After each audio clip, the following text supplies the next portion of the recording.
जब भी आप ब्रज में भ्रमण करने के लिए आओगे तो कान्हा जी की लीलाओं का ही आनंद लोगे, क्योंकि कान्हा की लीलाएं तो अनंत हैं। कहते हैं ना, हरि रूप अनंत हरि कथा अनंता।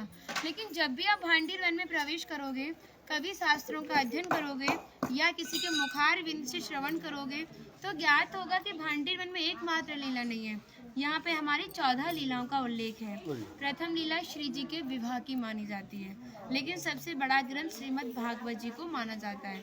आपने उसका अध्ययन श्रवण किया हो तो राधा रानी का नाम उसमें आता है, नहीं आता? श्रीमद् भागवत में नहीं आता, बिल्कुल नहीं आता, क्योंकि सुखदेव जी राधा रानी को परम गुरु मानते थे। जब राधा रानी का नाम ही श्रीमद् भागवत जी में नहीं दिया तो विवाह का उल्लेख कैसे हो सकता है? लेकिन श्रीमद् भागवत जी को छोड़ के 12 ग्रंथ ऐसे हैं जो हमारी लाडली जी के विवाह का उल्लेख करते हैं। लेकिन जिस भांडीर वट के नीचे आप खड़े हो, इसका श्रीमद् भागवत जी के 10वें स्कंद के 18वें अध्याय में 22वां श्लोक कि बृहंतो बाहि मानस्य 4 यंत्रस्य गोदनम भांडीरकम नाम बटम जम्बू कृष्णम प्रोग्राम, यानी वृक्ष द्वापर युग में बहुत विशाल था, 4 योजनों में फैला हुआ था। इसकी जो सीमा थी वो 15 किलोमीटर में थी, तो इसको पंचकोशीय वृक्ष के नाम से भी जानते थे। कान्हा जी इन्हीं की शाखाओं पर चढ़ के यमुना मैया को आर पार किया करते थे। मान्यता है कान्हा जी की जो 9 लाख गाय थी दोपहर के समय इसी वृक्ष के नीचे बैठ के विश्राम करती थी। तो माता जो भी माखन मिर्ची रोटी इत्यादि प्रसादम में रख देती थी, सभी ग्वाल वाल एकत्रित होकर दोपहर का भोजन करते थे। और भांडीर वन में सबसे बड़ा विशेष पर इसी प्रसादी का बताया गया है, क्योंकि आप कभी किसी विवाह में जाते हैं तो बिना अन्न प्रसादी के नहीं आते। आप तो लाडली जी के विवाह स्थली आए हो। यहाँ पर जो दुर्वासा मुनि थे, जो दूब घास होती है उसी का रसपान करते थे। ब्रज की गोपियों ने इसी वट वृक्ष के नीचे उनको 56 प्रकार के व्यंजन खिलाए थे। यहाँ पर राधा कृष्ण में मल्ल युद्ध हुआ था, उसमें ये तय था कि जो भी हारेगा उसको भंडारा करना होगा। तो जब हमारे कान्हा जी हार गए थे तो ग्वाल वालों के साथ मिलके यहाँ पे भंडारा किया, उसी के नाम पर इसका नाम भांडीर वन पड़ा। यहाँ पर ब्राह्मण पत्नियों ने भी कान्हा जी को भोजन प्रसादी खिलाई है, और ठाकुर जी ने ब्रजवासियों से ये टुकड़े मांग के पाए थे, तभी नाम दिया था इसका मधुकरी। मांग के पाना मतलब मधुकरी। तभी शास्त्रों में ब्रजवासियों को अपना हृदय बताया और कहा कि जब तक ब्रजवासी की कृपा नहीं होगी, ठाकुर जी की कृपा बहुत दूर की बात है। यानी सर्वप्रथम ब्रजवासी की कृपा होना बहुत जरूरी है, जब ही हमारे ठाकुर जी हमारे ऊपर कृपा करते हैं। हमारी राधा रानी ने स्कंद पुराण में इस स्थान के बारे में ये कहा था कि जो भी गुप्त वृंदावन आएगा वो मोक्ष को प्राप्त होगा। यानी भांडीर वन को ही उन्होंने गुप्त वृंदावन कह के संबोधित किया। तो कान्हा बोले, तुम इतनी बड़ी बात को कह रही हो, लोग पाप करेंगे और सीधे दौड़े भांडीर वन चले जाएंगे, क्योंकि आपने तो मोक्ष धाम ही भांडीर वन को कह दिया।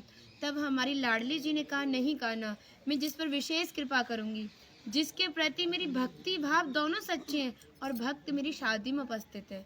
यानी आज से 5,500 वर्ष पूर्व आप इस स्थान पर थे। मनुष्य तो कोई था नहीं, तो अपने आप को कीड़े मकोड़े, घास फूस, पतझड़ इत्यादि अपने आप को मान सकते हो।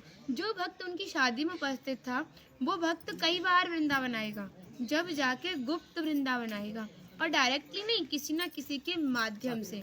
इस स्थान तक पहुंचने के लिए माध्यम का होना बहुत जरूरी है, और सारा श्रेय भी माध्यम को जाता है, क्योंकि माध्यम ही हमें ऐसे दिव्य स्थान पर पहुंचाता है। और जो भी भक्त भांडीर वन में प्रवेश करेगा, प्रवेश करने से जो कान्हा ने 14 लीलाएं भांडीर वन के अंदर की हैं, उनके दर्शन मात्र का फल प्राप्त होगा।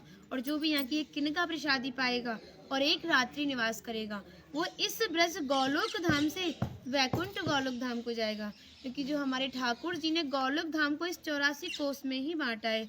आप यहाँ पे जो भी दर्शन करोगे वो प्रकृति की देन के हिसाब से और मानव निर्मित दर्शन है, लेकिन आप गौलोक धाम में जो भी दर्शन करोगे वो ठाकुर जी के हिसाब से हैं। जैसे गर्ग संहिता के 6वें अध्याय का नाम है गौलोक खंड, आप उसका अध्ययन करोगे तो भांडीर वट का एक दिव्य वर्णन का अध्ययन करोगे। कहते हैं गौलोक धाम में ब्रजा नदी के किनारे भांडीर वट है, यानी यमुना मैया का नाम ही गौलोक धाम में ब्रजा है।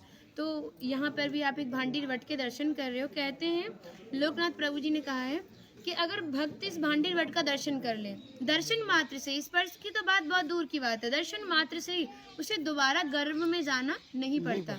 यानी भक्त 84 लाख योनियों से मुक्त होकर मोक्ष को प्राप्त करता है। बोलो राधे राधे। राधे। इनका माता जी का नाम है इंदुलेखा, जो भगवान की राधा रानी की 8 सखियां थी उनमें से एक है ना। और कुछ मन नहीं कर रहा, कितनी तारीफ करे, वो है नहीं इसलिए बोल नहीं रही, मुझे कृपा कारण स्टार्ट कर दिया। हम सब केवल बाजरे की रोटी खिला रही हो, तुम सच में राधा रानी हो। और ऐसा आशीर्वाद दो हम सबको, सच में ऐसा आशीर्वाद दो कि हमारी मैया भी, हमारी सब माताएं भी थोड़ा थोड़ा जिनसे ये मिलें। देखिए भक्ति का स्तर है, एक इतना बड़ा एक इतना है, तो इनको जो इनसे छोटी भक्ति में ने, ये भी उनको कुछ ऐसी बातें बता के भगवान की ओर आकर्षित करें। सबको ऐसा आशीर्वाद दो।